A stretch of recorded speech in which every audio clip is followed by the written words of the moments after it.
Good afternoon and welcome to A Gathering Place. Today we are excited to bring on the show Victoria Smalls, the new executive director of the Gullah Geechee Cultural Heritage Corridor. We're going to dive into the corridor, the commission, its mission, current programs, and what we can do as members of the community and beyond the community to support the Gullah Geechee Cultural Heritage Corridor, because this is a federal agency with a mission that will help us as a partner preserve the Gullah Geechee community and culture. And we want to know more, and we will right after this opening. Hello, I'm Marilyn Hemingway, and welcome to A Gathering Place. I said I'm stepping back because we have young voices who want to be heard, and they're moving on something. Branding is really important to you and your business. Even a basic type of technology, you learn it all. And people are Good question.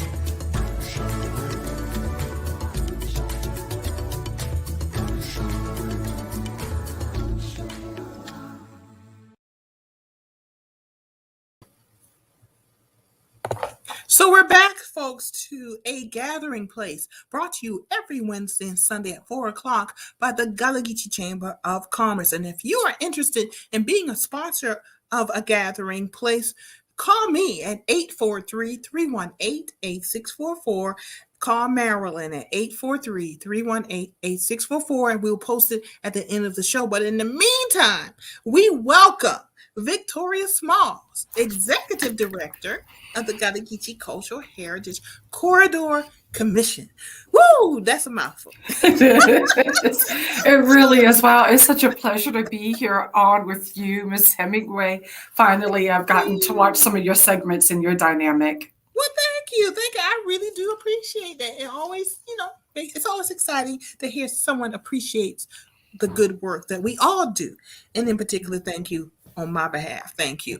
Victoria, we are here. I'm so excited. Thank you for joining us to talk about who you are, your new position as executive director, and also the Corridor Commission itself, the mission of the corridor, and what's happening now. There's a lot happening, and we want to delve into that so that folks can be, one, informed, but also they can be involved and supportive of Absolutely. the mission and of the commission. So let's start with Victoria Smalls. Tell us a little bit about yourself. I know where you're from, but tell my listening audience, our viewing audience, where you're from and your short story and how you got to where you are now. Wow, I'm a Gullah girl, well, Gullah lady now. Yes, from St. Helena Island, which is in Beaufort County in South Carolina, because I know you have viewers from all over. So South Carolina here in the United States, just in case you have international viewers. So I grew up there with my family. I'm number 13 of 14 children. Wow. Yes, I'm the baby girl of the family, and we come from a farming and fishing community, Tom Fripp community. It was one of the 52 plantations on St. Helena Island during enslavement.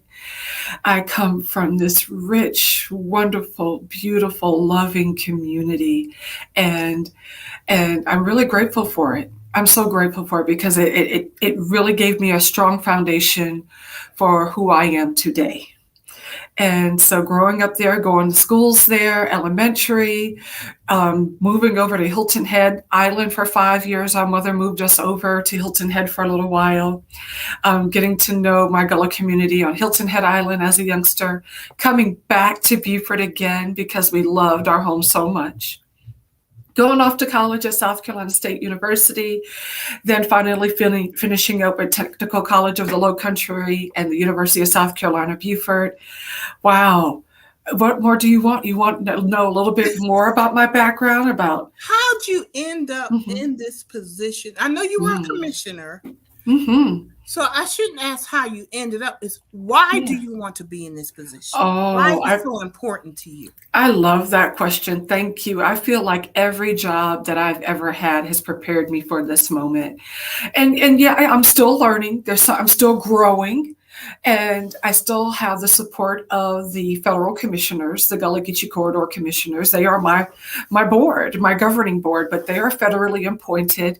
And I used to serve as one of those commissioners representing South Carolina. And so used to be an early childhood educator at Ladies Island Elementary School. I went to work with probate court in Beaufort, South Carolina, working within marriage licenses. So there's some protocol that's there, that's established, meeting and interacting with the public. Of course, back in educating, you're educating the youth, your children, your future leaders of your community and beyond. And then I worked as a gallerist and a manager for the Red Piano 2 Art Gallery on St. Helena Island for about 5.5 years. This is really where I get this awakening. As an artist already, I'm also a Gullah Geechee artist. But I got this awakening of my culture through learning what inspired other Gullah Geechee creatives to create. From memory, from pain, and with celebration of their culture and love for it. So then from there, I volunteered at Penn Center, which is Penn School National Historic Landmark District on St. Helena Island. As you can see, I kind of kept it kind of focused in that area. And then from volunteering there, I became their director of history, art, and culture. I became the director of marketing and public relations. I became the director of the York W. Bailey Museum on the campus there. I became director of development and grants management. And then I also became assistant to the executive director there. I was recruited to go to the International African American Museum as a program manager. And I was so happy for that experience. My plan was to only stay there 2 years to gather some tools to go back to Penn Center and help Penn Center in a mighty way. I returned to Penn Center for about a year. And then from there, I was recruited by the National Park Service to serve as a National Park Ranger in uniform with the Reconstruction Era National Historical Park. I stayed with them for 10 months. And then I got this amazing phone call from the commission asking if I would consider applying for the executive director position. That my CV and resume have reached them, and they saw some things that just would qualify me in a great way to run this organization.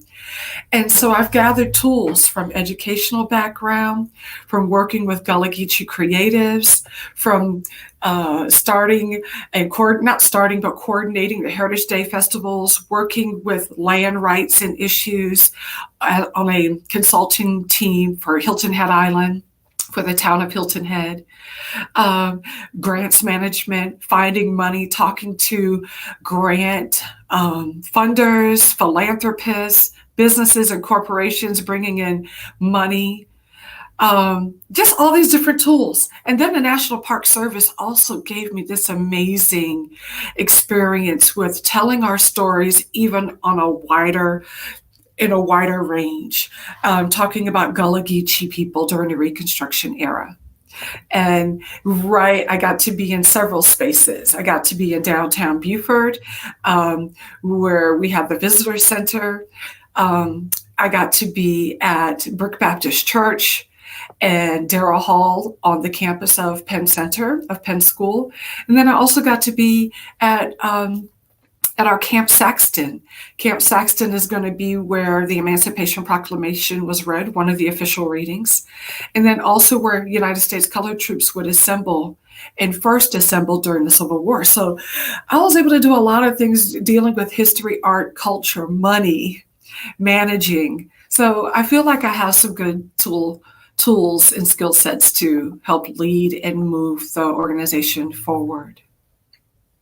Very good. And you made some very good points in that. And listening to your journey reminds me so much of my journey, my awakening. And I think that's the word you used. Mm-hmm. One of my awakenings, there you go. A huge part of my awakening is when I became part-time executive director of the Dream Keepers Community Arts Center in Georgetown. which was about preserving Georgetown's Black history.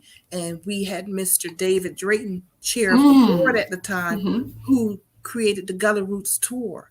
Right. And I went with him multiple times. I actually had a chance to record him.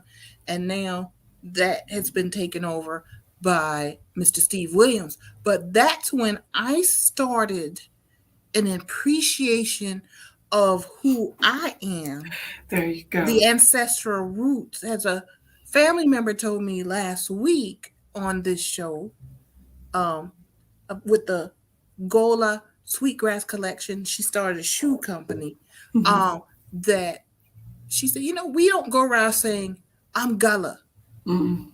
But she said, as I went out and about, and she took a year to really understand and learn who she was, and it informs her shoe collection that she created, was to recognize we are Gullah. It's who we are. We're just not, no one's running around with the sign going, I am Gullah. We are. We just are. We are. We're living that life. And people don't understand that. But historically, what has happened, I think, is that because we don't see it, we also miss opportunities. We do. I think agree. That is changing now, but historically, that's why cultural appropriation has happened, because we just are. We don't see the potential value of it, where other people saw it and came in and appropriated the culture, then they went and sold it. You see it a lot. I'm glad you said creators, the creatives, artists. Authentic. Whether Sweetgrass Basket, we are authentic. Authentic is the word. Yeah, authentic. But when you're just there, especially a lot of us come from the place of quilting or Sweetgrass baskets, or that. It's changing, it's evolving, but historically, we make things for utilitarian purposes. There you go. Our swarm, or we make it to give to family and friends. My grandmother, who would crochet beautiful Afghans, gave every single one of her grandchildren, when we graduated from high school or college, would give us a hand crocheted Afghan. In my case, it was pink and green because of my sorority colors. Okay. Others received black and gold, whatever their interest was. Right. That was her graduation gift to us. Beautiful. But not thinking in terms of, I can make one for my family member, but I can make 5 more to sell. See? You know what I'm saying? There you go. Yeah. And I think part of the creation of the Corridor Commission, the corridor itself has started the community on a journey of self-learning, self-recognition, and we're starting to see those seeds that were planted at the beginning of the commission. Some of them are now starting to bear fruit, and one of the fruit is greater knowledge of who we are, greater knowledge of, because of who we are, it leads to ownership of who we are. There you go. And when you have ownership, then you're going to say, value who I am, value what I create. And that also translates not only into respect, it also translates into money. It does. It should. And it should. It absolutely should, because those are going to be some of the very important things that the Gullah Geechee corridor stands for.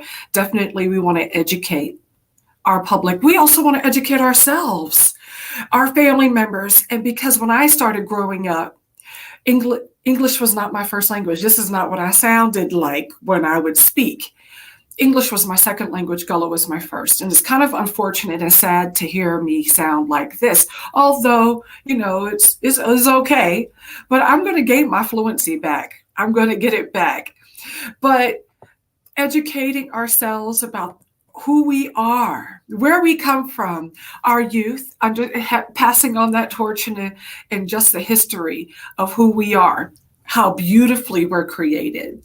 The reason why we were brought over as experts in all these different trades, experts. They didn't know how to do it. They didn't know how to grow the rice. They tried to grow rice before. It didn't work out. So they went and got the experts.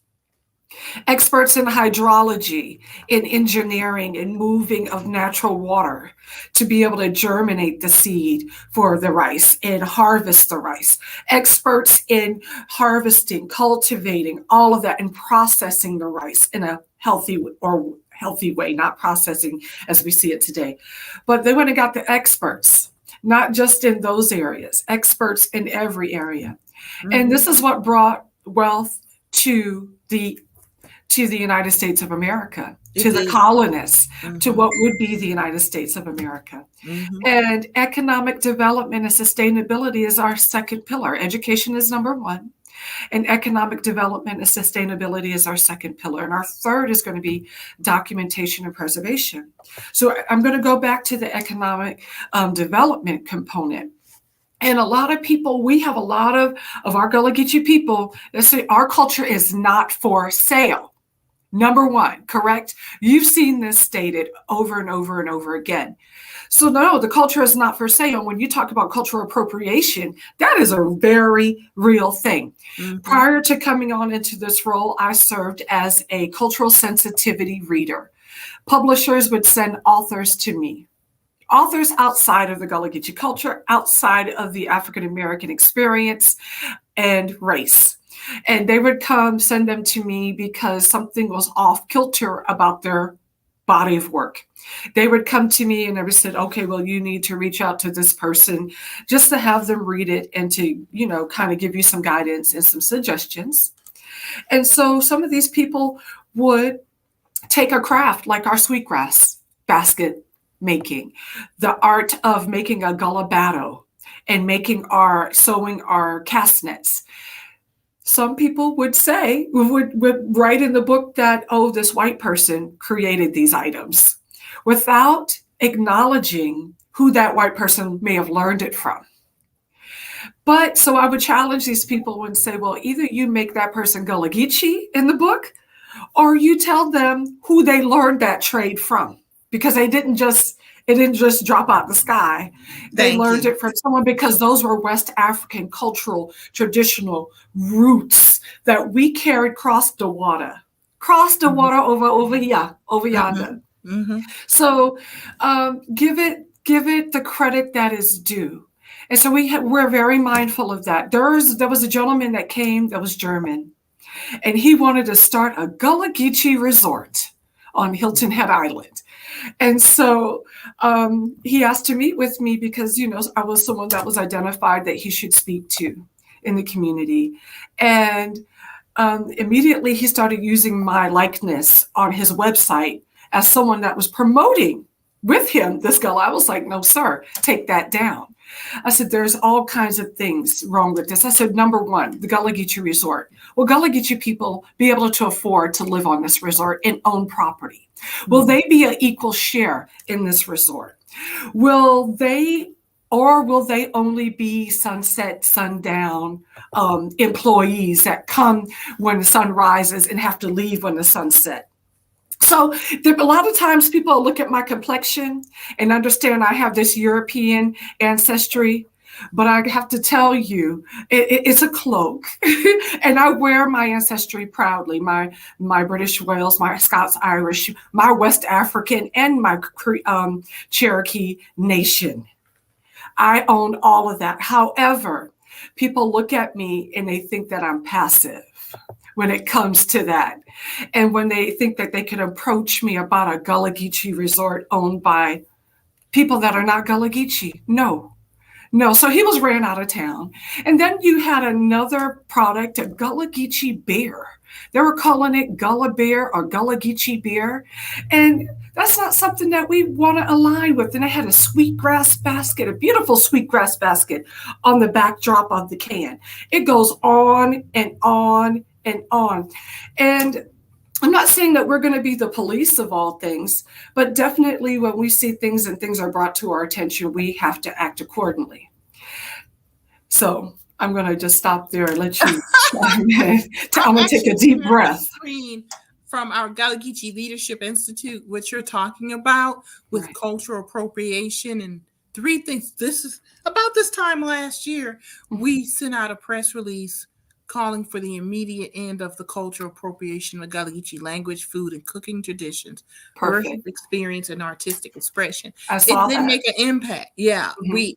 there was a company in North Carolina that reached out to us and said they were pulling off the shelves Geechee grits, and I didn't even know about them. They were in Rocky Mount, North Carolina, and for those of you who don't know where Rocky Mount is, think not Barney Fife, but the TV show.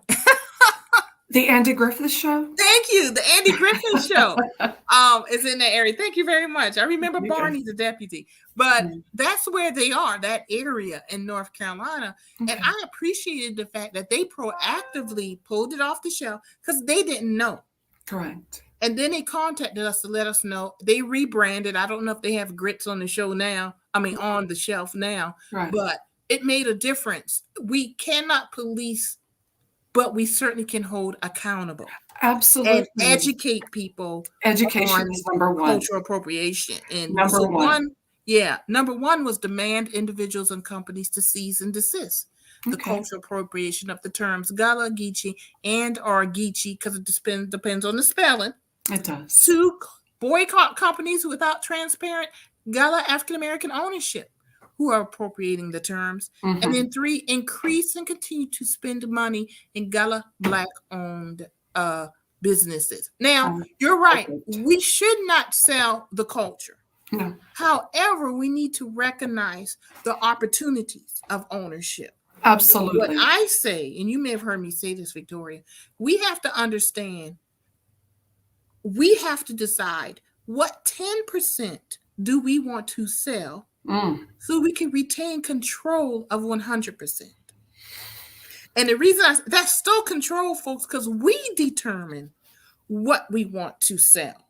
The problem has been we've never determined that intentionally. Correct. And we need to be very deliberate and intentional about it. Correct. What do I mean by that? Just a quick example. If you make 10 quilts, Mhm. you could say, I want to sell 2. And then sell 8 or give away 8 or whatever. Mhm. But that 2, this is our price point and this is what we're going to sell. Because 1, why do we want to do that? It keeps money in our community. There you go. And once you have money in your community, you can invest into land use. You can invest into people. Mhm. That means you can invest into small businesses. What that does it mean? More than likely, if you invest in your people with your own money, what are they going to do? They're going to stay home. Yes. And they're going to want to retain that land if you put it to land use. If it's I producing agree. for you, where you can see it producing for you, you're Correct. going to take care of that land. You're going to take care of that water, and you're going to retain ownership of that There land. you go. Keep it productive, profitable, and for your future heirs. Exactly. I'm not about selling the culture. I'm about 10%. There you go. Sell, and once you sell only 10%, then that price point increases because it becomes exclusive. There you go. Many will be chosen, many will be called, but few will be chosen. So Right. that's what we have to get into our mindset. Not that I'm selling out. Right. I'm retaining ownership, so I determine as a community member what I will create. And what I will sell will allow us to retain 100% ownership. Can I give you an example of how that applies to land? I worked on a task force for the town of Hilton Head, and they brought in a consulting firm, which 2 white guys that asked me to serve on their team to help bring some education and knowledge to their team about Gullah Geechee land. And so one of my favorite landowners on Hilton Head Island is Thomas Barnwell. He's a very large landowner on Hilton Head Island, Gullah man. And he has a great deal of land that he has decided not to sell to the resort, but to lease to the resort for maybe 99 years. 99 years. Isn't that? So this is what I want to impart upon our people. You got land? Make it productive and profitable for your family and your community. And that is just one beautiful example of how you don't have to sell your land, but you also want to make sure that resort is bringing in and hiring Gullah Geechee people. So that's right. part of the agreement as well. And not just as people that come in for landscaping, although you do want to bring that in as well, Black ownership that are doing landscaping businesses, someone that has a firm for housekeeping company. Yes, absolutely, sure. I'm okay with that. But also I want to see them in leadership roles. I want to see them, at the front desk greeting people in their beautiful Gullah language or whatever it is. But also understanding that you want a responsible developer building something on your land that's going to be responsible to the environment. Yep. And responsible to the community. What else can you build besides this development, this resort? Can you build a park in our community that our community members can access when we need to utilize it? Can you help build an after-school program? Can you build an elderly care facility? Can you build affordable housing? Affordable housing. See, and that's why you have the Chamber of Commerce, Ms. Hemingway, because you're understanding economics and economic development and sustainability for communities, our communities. So when we talk about cultural appropriation, that is one thing. Absolutely, that we have to be mindful and protect against and make sure that we're aligning ourselves with authentic Gullah businesses and creatives. And also, I love the comment about placemaking. Thank you, Mr. Grant. I see that. But I also want our viewers to understand that also there's an opportunity to educate when we are working with people outside of our community. There's always the opportunity to educate, as you said, to help realign them, and also to educate them about the beauty of our people and our culture. Because people like the culture, but don't necessarily like the people that make the culture. And you can't have one or the other. It goes like this. Actually, it's tighter than that. It's all in one. So definitely being able to reach audiences and places when they come to us that we definitely normally would not have the benefit of having otherwise. So there's ways that we have to align with our partners and collaborators. That's right. That's right. And I am a true believer that everybody, if we're at the table, we are smart enough to figure it out. We are. We truly are. And we like to be patient with our decisions as well, where some people will stereotype us as, slow and, they're not going to get anything done. No, we're getting stuff done. We're just intentional and we're patient. And it's also where we're corresponding and communicating with our community members. And sometimes that does take a little bit of time for us to make sure everyone has a voice at the table, because unless you have a true consultative effort, you don't get a divine solution. So very good. I want to put up a comment because this is a good segue into this. But is it not true that the market by its very nature invites cultural appropriation? Mm-hmm. And that is the struggle you must always engage in. So I want you to answer that, Victoria, but I want to say this quickly and first is that cultural appropriation is not natural. That's a decision. It is. And we have to, so Eric, a very good question and point, but let's start here. Cultural appropriation is a decision. It is not natural in the sense it just happens by happenstance.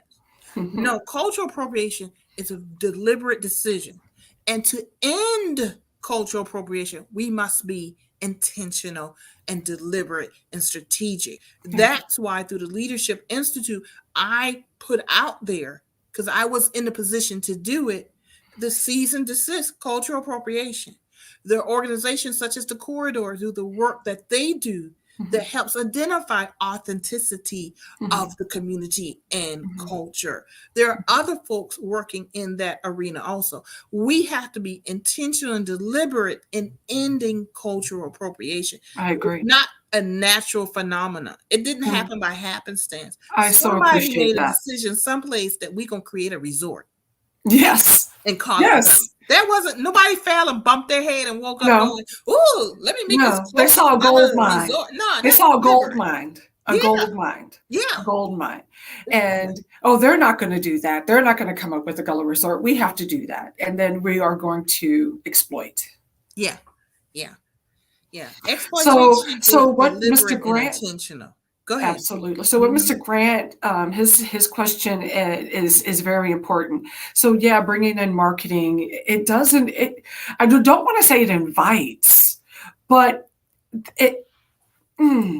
Can you pull that up again? I want to see that again. Which one? I don't want to the one by one Mr. right here? Grant. Yes, I don't want to say that it invites in cultural appropriation.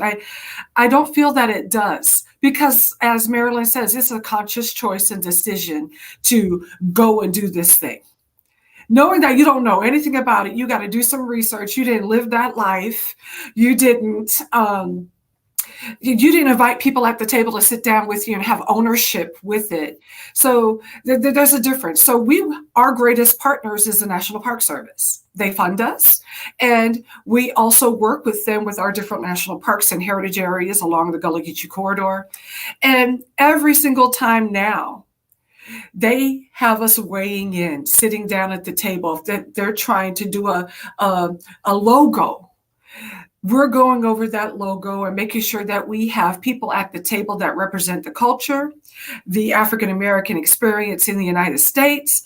We have historians that are of color, scholars, cultural preservationists, storytellers that are weighing in and giving their viewpoint. And what I've noticed is that they sit back and let this dialogue happen.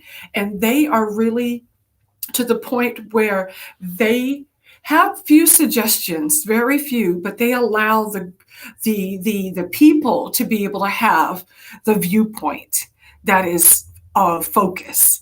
So there's that. And then you do have people that call us every week, if not every other day, about I am starting this, I'm writing this book, we are working on this program. And I'm really so happy that there are some people that are starting to wake up and understand that they have to have us at the table. Whether that is a town, a city, a county, a state, a federal entity that is looking at widening a highway, taking away from the people who have always historically have things taken away. And this is why we are so distrusting of people taking and appropriating things and commandeering things, is because we've had so much taken away. Our families, our names, our identity. Mm-hmm. So I understand we're sick and tired of having that happen. So organizations like you, like Gullah Geechee Chamber of Commerce, like the Gullah Corridor. You have the Gullah Geechee Nation. You have Gullah Geechee of North America. You have all of these entities that are coming in that are really a great voice to be able to stand up. The South Carolina African American Heritage Commission, the North Carolina African American Heritage Commission. There are places people can go. All they got to do is Google, and it's there.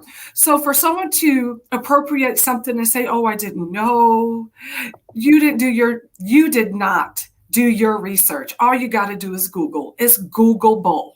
That's not a word. It's my word today, Googleable. We're going to remember that it is Googleable. We got some great comments coming in, and I know we want so we're going to check off the points of everything we want to talk about. And I think these comments and questions are leading us into that, what we wanted to discuss. One good one from Eric is, how can we help ensure that people see us as a living, growing, and changing culture rather than anthropological antiques? And let me tell you, who is Eric Grant? I just love these questions. It today. He really is. Oh, I love this so much. Oh, I know you got an answer for this because I got one too. Go ahead. You go first. You go first. In the spaces that I work in as a chamber, and those who are not Gullah or African American who approach it as in the past. Oh, the people over here did this. And I'm constantly like, I'm right in front of you. I'm right here. Literally, we're living a living culture and community, but they view it in terms of what happened back in the day. Oh, So I got absolutely. you, Eric. What that is once again, it's cultural appropriation. It's also people trying to determine our narrative. And I'll give one good Mm. example that I say. Sandy Island in Georgetown, because I'm in Georgetown County. Mhm. The Sandy Island is Gullah. You hear that all the time. Right. Let me assure y'all right now and today, and I've said this before, all of Georgetown County is Gullah. There you go. There are other people who are not part of the community determining who we are. That's wrong, and it will not be accepted anymore. Correct. All of Georgetown County is Gullah because they base it on, back in the day and the plantations, because they love the plantations. Oh, yeah. That's making us antiques. This is an evolving It is. community and culture, living and breathing right now, right here. There you go. People need to hurry up and learn that fact. Yeah, we're not dying out. Victoria. We're evolving. We're evolving. So what Gullah Geechee looked like, sound like, taste like, smelled like, be like with my Grammy on St. Helena Island. She can dial up the Gullah Geechee so I couldn't understand 2 generations under her, or she can dial it down so I can yeti what he say. So there's a lot. So there's things I'm not fluent. She couldn't just, turn it. I can't turn it off and on. And then one of the things that really interests me or is interesting is when they ask you to speak Gullah, and that you must not be Gullah if you can't speak them. Okay, so so there's that, or if you don't live in a hut. So one of the reasons, when I first started working at Penn Center, they wanted to, where do we find the Gullah people? Where are their huts? On my first week of work, where are their huts? I was like, you got to go into West Africa, into the villages to find that. I said, because here in America, you won't find that. Maybe in a museum setting or something like that, in an interpretive setting, you would find that. So there's that. So we are living. How do we move forward and letting people know that this is moving forward? So we have the Chamber of Commerce, we have the Gullah Corridor, we have these entities that are identifying authentic Gullah Geechee people and what they're doing, whether that's a bed and breakfast, whether that's a restaurant, whether that is a roadside farm market, whether that is a festival, a program, a museum, like the Gullah Museum on Hilton Head Island with Elder Louise Cohen. Mm-hmm. Or you go up and you even have the Rice Museum in Georgetown, and they have authentic programming. You have Brook Green's Garden that used to be a plantation, a slave labor camp, and they have taken the responsibility of how they're going to engage and tell the truth. You have McLeod Plantation here in slave labor camp in Charleston, South Carolina, that only tells the story through the lens of the enslaved people, and will be quick to tell you the sign says plantation. We are a slave labor camp. We're a slave labor camp, and we were a breeding plantation. Oh, yes. So we don't want to be, in the past, but so how do we see what our people are doing today? Stay aligned with these organizations. Follow us on Facebook. We have programming all the time with Geechee Experience. Talk about some major Gullah speakers that are conquering their language how they see fit. Geechee Experience, they are some dynamic brother and sister duo. I love them. They do not code switch. They don't code switch. They don't clean it up. You either, if you're not a Gullah speaking person, just listening a little bit more, and you'll get the idea of what they're talking about. Listen and observe first. That's one of the things I was talking about to an audience yesterday. Primarily, it was a diverse audience, but I was speaking to the people that were not Gullah Geechee and African American, and I would say, when you are coming in front of a culture of people, you observe them first. You observe them on how they are, their body language, how they're speaking, their tone. Observe. Then acknowledge the cultural differences and respect it. Respect it, because America has this beautiful, it's supposed to be this beautiful melting pot of all these cultures, supposed to be. And I, that's what we learned when we were growing up, is that it's this melting pot of all these beautiful cultures and nations and people. And so definitely you want to appreciate that. I'm not someone who's going to say I'm colorblind. And I charge other people outside of our culture not to be colorblind, because we are beautiful. We are beautiful. We have all these different shades. You go to Africa, you see all these different shades of Blackness, and you just revel in it. Here in America, you'll see all these different shades of mankind and human. So respect it. Respect the unity, have unity, but keep, respect the diversity. That's right. And then also understand that there are different ways of parts of the culture. For example, East Indian people, there's no time frame when it comes to a meeting or a gathering. And that is also somewhat related to our West African culture, where in some village settings, you are never late as long as you get there, because you never know what it took for someone to get there in that moment and be present. Then there's also a country, Sweden, that if you're 1 minute late to something, it is a total insult. So understanding the culture, educating yourself first, educate yourself when you're coming to an area, Gullah Geechee corridor community, kind of Google it. If you need to know something, read a book. There's lots of great books out there to read. Just educate yourself, and then educate yourself more when you get when you come here. And so then also, even we are not a monolith. So even within different Gullah communities, there are different things, different individuals. There are communities that speak a little bit different, like on Wadmalaw and Charleston, sound different from South St. Helena Island and Hilton Head Island, and down on Sapelo and in McIntosh and up on Pawleys Island and Sandy Island. We talk different. And that doesn't mean it's a different language. We have different areas because of isolation and how we grew up in a community. So understand that even though you have that culture, we are one person, and you still got to go back to number one. Observe the person that you are going in front of. Observe them, and respectfully. Respectfully. And that's what we have not had historically, is respect, right, and understanding. The more I learn, the more you do better when you know better. Yeah. And one thing I reckon is, like, even for example, when people talk about ebonics, you got to think about, where did ebonics come from? Once you really start studying that, and understand the Great Migration. The Great Migration that took people from this area, because let's not forget, if y'all don't know it, you need to know this now.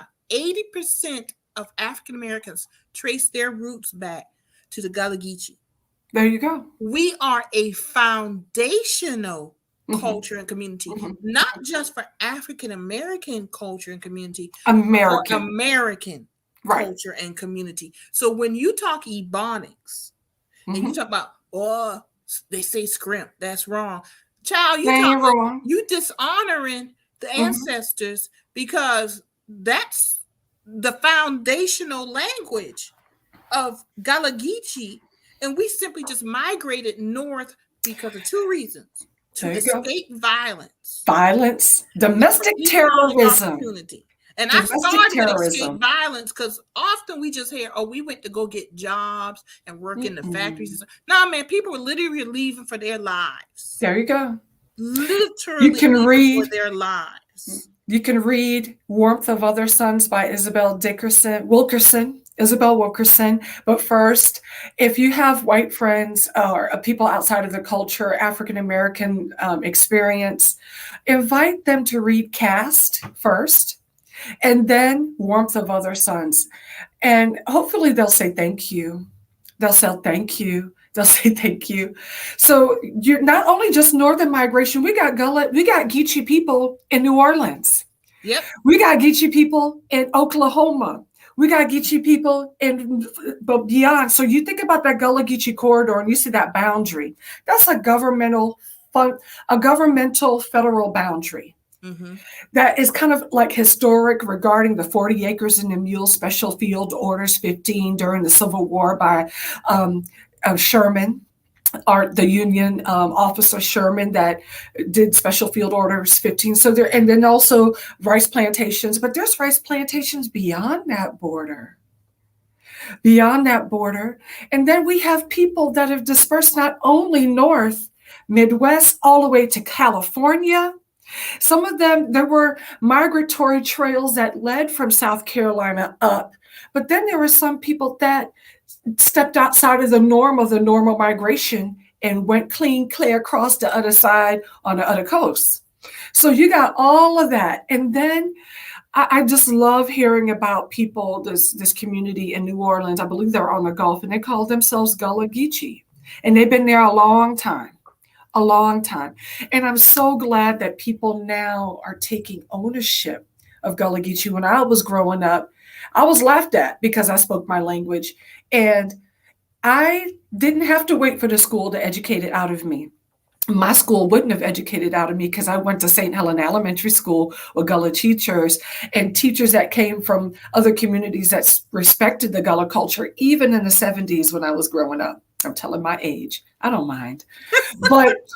But I policed myself because I was made to feel ashamed of my language, of my first language, how it naturally come out my mouth, how I speak it, how I heard it, how I yeti it. So I was made to feel that way. And by age 10 to 12, no, actually from 9 to about 14 years old, I was stuttering. And it wasn't something that a speech therapist could help me with because it was self-imposed. It was me trying not to say them, that, they, there. I was trying to say them, that, they, there. And when I would try to say I would stutter over it. It would be so painful. People were patient with me because that Gullah girl wanted to come out and say them, that, there, they, over there.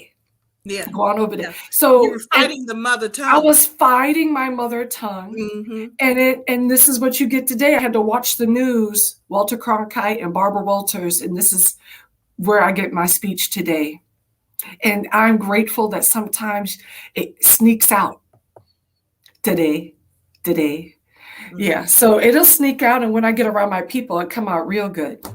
It does. That's, and speaking of the language and what you said earlier, and I tell people, I am not fluent in Gullah, but around friends, you hear it, it comes out. And not only people need to understand, Gullah is a evolution of African tribal languages. There you go. Old English. Go ahead, girl. Old Spanish.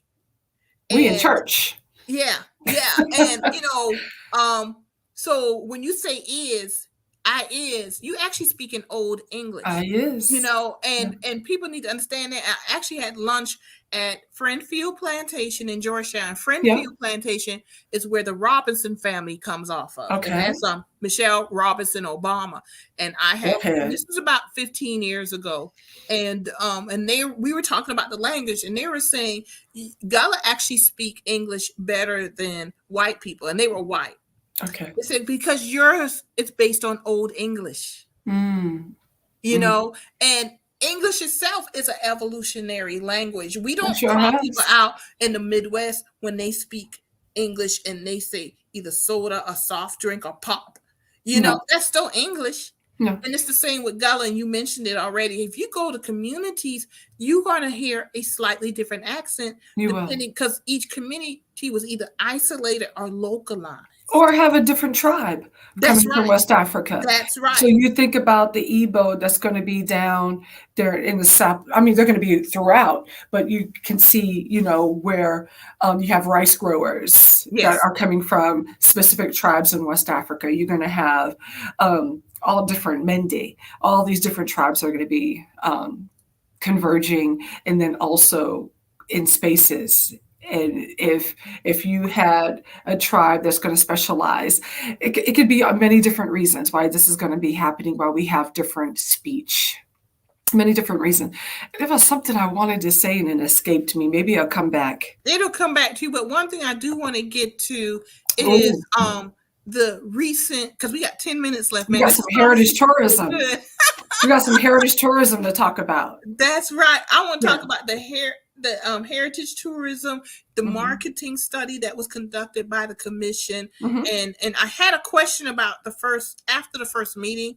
So Yeah. I want you to explain all of that to us, Yeah. Victoria, and then I'm going to talk to you about a question that was presented to me and how I I love it. answered it. But go ahead and tell us about Perfect. the cultural heritage tourism and the marketing research. Absolutely. So just to talk about heritage tourism just quickly, really quickly, and a definition that's surrounding it. So the National Trust for Historic Preservation defines heritage tourism as traveling to experience the places, artifacts, activities that authentically, I love that word, right? Authentically represent the stories of the people of the past. And I'd like to add the present, because who we were then is not who we are now. Thank goodness. Thank goodness. But we're taking the wisdom. We have to share the cultural, our connectivity from West Africa. We have to talk about our nations, our ancestral nations and the tribes in which we come from. We have to talk about what brought us here. But we also have to talk about the celebration and the resiliency of who we are today. We've had to be resilient and strong and survivors of, and survivors of, and survivors of. And we are those people that are the survivors of. And of. And so that's who we are presently. And then that heritage tourism includes cultural, historical, and natural resources. And it further includes art with galleries, art galleries, artifacts and history and museums, architecture like slave dwellings, even prayer house, the prayer house. Some people say praise house, I say prayer house. Even plantations built by the enslaved people, bringing the wealth. So it does include the plantations that we have here, as long as they're telling the story in a way that is honoring the ancestors. And that when people look at these beautiful gardens and houses, that they really understand who built them, who brought that wealth. The landscapes, like the rice fields, the waterways, and traditional practices like Gullah ring shouts and the spirituals and the sewing of baskets and castnets, and the language. The language is going to be the thing that should and will identify any culture first. You know, and then also the food. I can eat my way through my culture proudly and happily. So we, the Gullah Geechee Corridor Commission, I was serving as a commissioner at the time when we consulted with Mandala Research. And we worked with Mandala Research because they were identified as one of the leading voices in African American heritage tourism, and that we wanted to talk about Gullah Geechee heritage tourism, what people thought about it. Also, thank you for bringing that report up.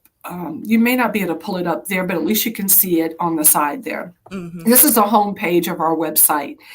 And we wanted to engage community members, historic and heritage sites, tourism officials, tour guides, artists, performers, future visitors, all who will generously, and they also provided their time. These are the people that we are going to be engaging with. There's about 1,000 people that were engaged throughout the quarter, outside of the quarter, with different questions. And asking about first, do you know the word Gullah Geechee? What do you know about it? That kind of thing.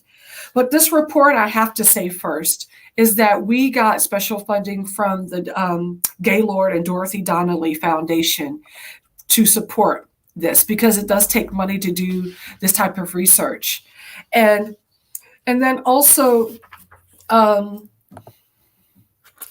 we brought back information on places, why people travel, what they look for. That food is, Gullah Geechee food is a number one driver, that history, art, and cultural experiences are very important, that people are starting to Google what they want to do before they get there, or they're reaching out to organizations like the Chamber or the Corridor or other entities to find out what to do. We get that daily. I know you get that daily. You get that as a daily I get request. phone calls all the time. Exactly. Global phone calls. People need to understand that. We Exactly. are a global community, global culture that There you people go. know, and they want to come and experience. They I'm really glad you used do. that word, experience. Experience. Authentic. Weren't we talking about that earlier? So even the National Trust for Historic Preservation is using the word authentic. So in this national survey of about 1,000 leisure travelers, there were focus groups, in-depth interviews, surveys of Gullah Geechee community members and stakeholders. There were in-depth interviews with and survey of staff and convention and visitor bureau organizations, destination marketing organizations within the corridor, interviews and surveys of tour operators, which is really important, and interviews with the Gullah Geechee commissioners, because we are placed throughout this corridor. There are 11 commissioners now, and we're dispersed throughout the corridor. And most of us are Gullah Geechee people working on grassroots level, or they're experts and scholars that work and align with the work that we are doing, whether that's natural resources, whether that is marketing, or what have you. So that's really important to be able to weigh in and get the knowledge of the commissioners, because they have been identified as people that should know some things about their communities. And so I'm going to let you go ahead and so this is just the beginning of this report. This is giving us key findings. Some of the key findings are like identifying that there was $34 billion in the Gullah Geechee corridor, the potential of that. I say it's more. That food and beverage is the largest category of trip expenses. That people are thinking about where they're staying. They're being intentional about where they're staying. They're going to Black bed and breakfasts. They want to know who the Airbnbs are that are Black owned. If we had an authentic Gullah resort, then they would be trying to go there. Or just places that are close to the experiences that they can stay. So restaurants and stuff like Martha Lou's Kitchen in Charleston, like the Gullah Grub on St. Helena Island, like Hannibal Soul Kitchen in Charleston, like Virgil's Gullah Kitchen in College Park, Georgia, Nigel's in North Charleston. You got Sisters of the New South, I think it's Savannah, Georgia. Those are just a few. So people, they want to know, where are we going to go eat? Where are we going to go see the history? Where are we going to get people that are living the Gullah life today? So there's all of that. So I want to stop there and let you ask the question, because I think we might be running out of time. We're getting close. Okay.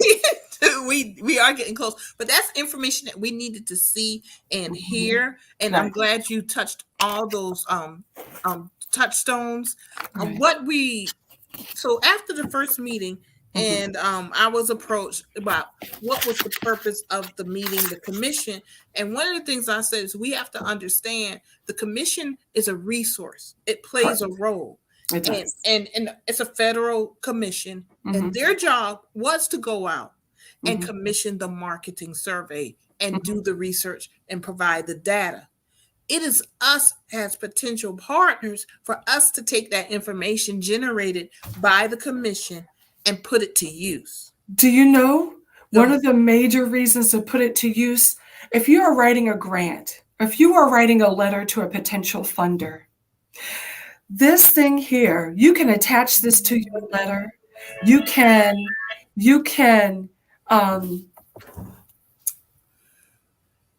take aspects of this report and include it in your grant. You can use the information in here to learn, to understand who you can align with. This thing identifies a lot. I'm looking and I'm thumbing through, and it identifies a lot of potential of partnerships and collaborations, and it's infinite.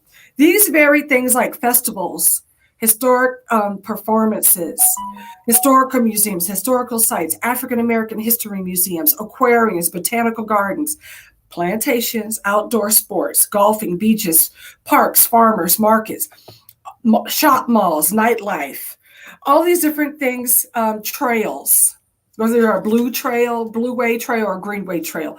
All of these things are opportunities for us to be able to engage with the public through our way as businesses and Gullah creatives, and be able to bring economic sustainability to our communities, to ourselves, and to our communities. So it's a great opportunity. It's a tool. But then there's going to be another step. There are other steps. And what, just a couple of those steps, Victoria? So the next steps are going to be having state level meetings, because really there were over 340 people on that platform that day that we had the meeting in August.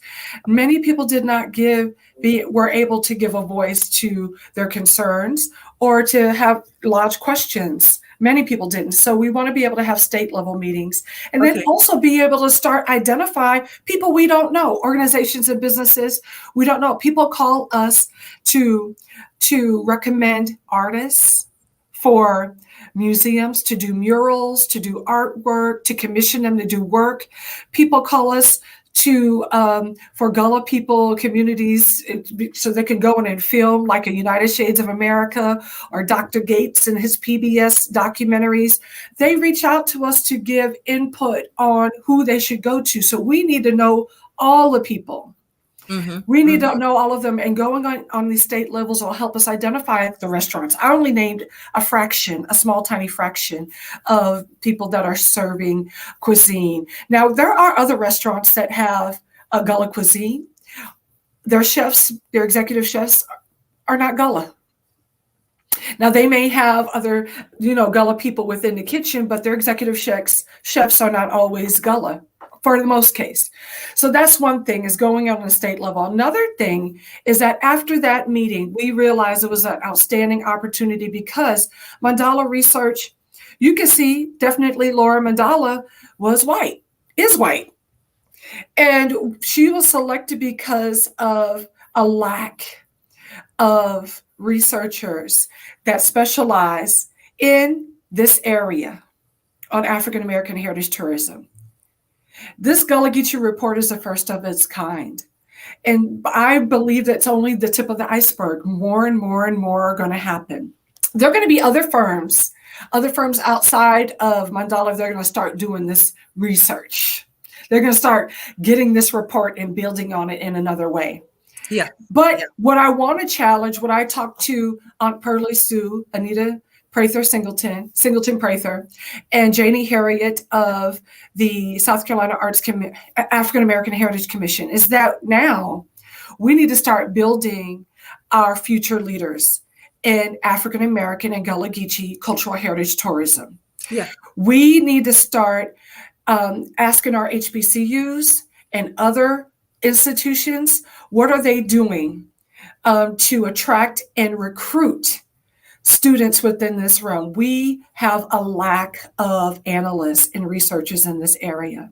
But this is an opportunity for us in our next report to even align with students at HBCUs or wherever, to be African American students, to be able to put forth another type of report, a report that leads on to this, that is student-led, possibly, or aligned with a firm, a research firm, a heritage tourism research firm, to work as interns on this project. Then when they graduate, they have something to show that they did.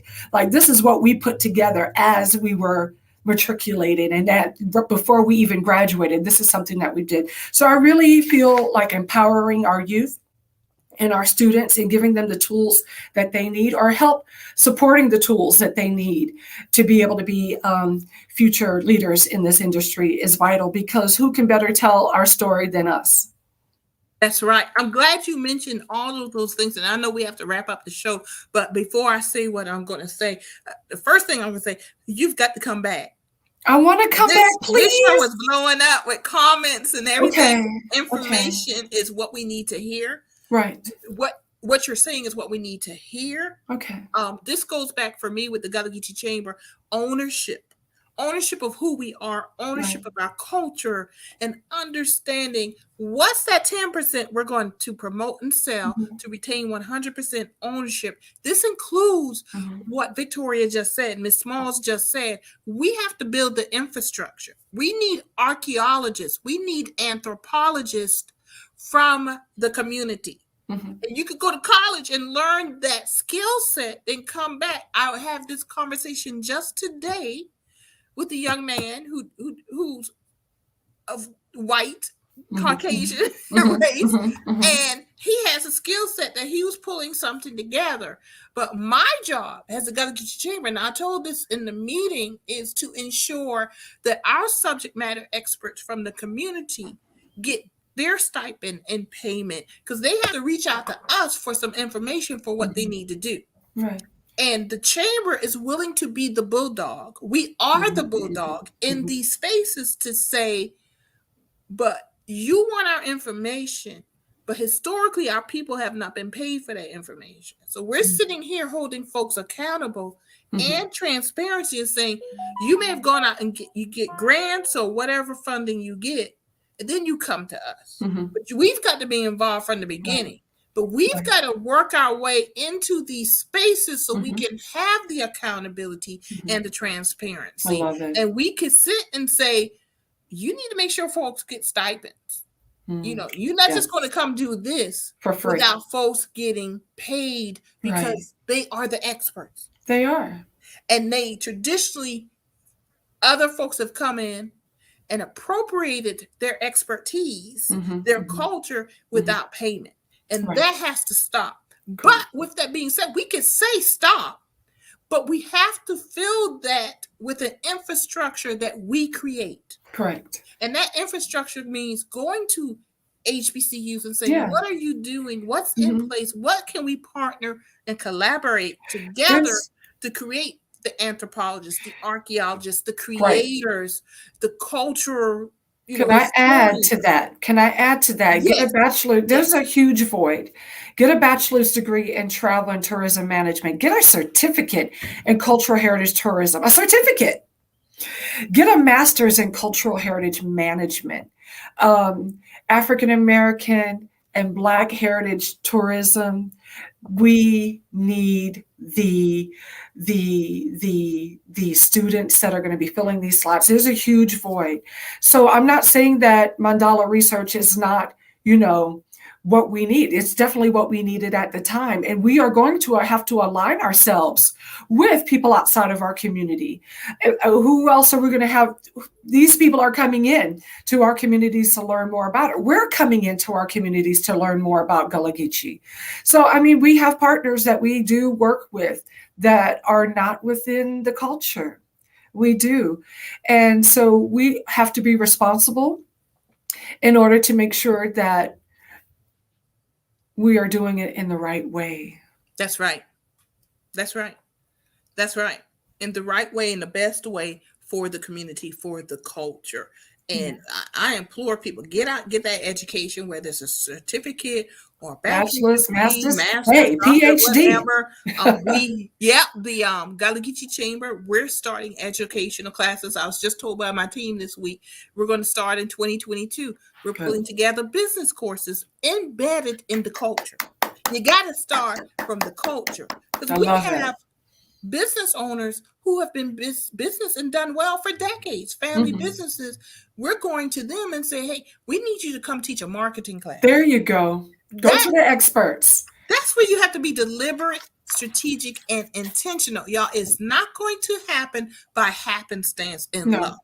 Because we are dealing with systemic issues.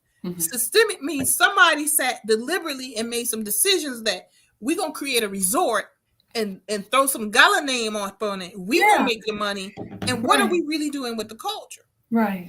That's where you got to hold people accountable. I see that changing, Victoria. It's getting better. But also, folks, between climate change, gentrification, we actually also running out of time. We are. Yeah. So we need to step up. We need to step up. There's a lot out there changing and getting for the better, but we also understand that we are under pressure. We are. We got to hold on to our land. That's right. I mean, you don't have the land. How are you going to be worried about having a restaurant and all these other things and so on and that if your land is, under attack? The very place your ancestral land is under attack. How are you going to be able to think about other things? So there's a lot. You got the climate change, sea level rise, eminent domain, being taxed out of your land, all of this development. All of this. But I do know that there are a great many partner organizations out there and individuals who are doing the work. If you're out there, Victoria already indicated, I do get the phone calls also, Victoria. Both of us are available. Y'all just reach out to us. Yeah. We all have websites. Work together. Yeah. There's this song rolling all day. So y'all got that website. The GullahGeechee we have a website. GullahGeecheeLeadership.org. We have a website. GullahGeechee we have a website. So y'all just Google. It's Googleable. Is that the word? Googleability? That's it. That's all. We say that's all. Just Google it, y'all. It's going to come up. Y'all reach out and contact us. Let us know, because there's so many things being put in place now to move this community forward. And we got to collaborate and work. We got to work together. I hear my daddy singing this song. Work together, children. Don't you get weary. Work together, children. Don't you get weary. He had a deep voice. Deep bass voice. I can't sing. That was me channeling my daddy. That was him coming through. That's right. So Victoria, work together. That's right. I'm glad. That's actually a good point to end this. We're 10 minutes over, but we're all good. This is, look, it was a good conversation. You lose track of time. We're going to have Victoria back. Love it. Thank you very much for coming and joining us. We definitely going to have you back, and I'll send you some more dates and everything. I'm already looking at 2022 scheduling stuff. All the way into April, because we have the International Gullah Film Festival in April 1st through the 15th in Georgetown. So we are already working on our 2022 calendar. Everybody, y'all stay in touch with us. Hang with us at a gathering place every Sunday and Wednesday at 4:00. Victoria, any quick words you want to leave us with? I'm just so appreciative to everyone that joined in today. All of you all. I didn't get to see the comments because I was so engaged. And so I'm sorry that I didn't get to mention everyone. It's just that Mr. Grant was like, really on fire, and I'm sorry that I didn't call anyone else out, but when I come back on, I'll make sure I look at the comments more. Very good, very good. I think I was posting most of them, but if you didn't see them, the audience did see them, and I made sure that we were getting to those answers. I do want to say one more thing real quick, just how I say goodbye, and I like to say I glad for si ona, and I hope for si ona soon. Very good. Thank you, Victoria. And we hope to see you soon. Also, everyone, thank you to Victoria Smalls, Executive Director of the Gullah Geechee Cultural Heritage Corridor Commission. We are going to have her back. So y'all get your questions and comments ready, because y'all been on fire today. Victoria, I know you've got to go. Thank you for joining us, and we'll be seeing you. Thank you. Thank you. So everyone, great show with Miss Victoria Smalls of the Gullah Geechee Cultural Heritage Corridor Commission. Wonderful information. I want to remind everyone to join us on Friday, November 5th at Kidego Farms. And that's our We Network event. Every first Friday, we get together and we network. Y'all, it's going to be hybrid, in person in the Browns Ferry community of Georgetown County. Check out our Facebook page with more details, address, and everything. And we also have coming up 2 events on October 30th, Tour de Plantersville, and let me pull that up there. There you go, Tour de Plantersville. That's a bike ride that ends with a cultural festival in Vendor Village. If you're interested in being a vendor, contact me. We're filling up rapidly, so I don't know if we're going to have spaces, but contact me. I might be able to squeeze you in if you want to be a vendor at the Tour de Plantersville Cultural Festival. And then we also have that evening Yeah, and I don't have the poster, but also in the Browns Ferry community that evening, we have a cultural festival at Camp Kitago. And let me see if I can get that up. If not, I encourage all of you to check it out on the Facebook page because the information is there. Once again, thank you everybody for joining us today. We went over a little bit, but for good reasons because the content was on fire. Thank you all for joining us. See you this Sunday. And what else? Every Wednesday and Sunday at 4 o'clock. Enjoyed having you today. Enjoy the rest of your day. And good night.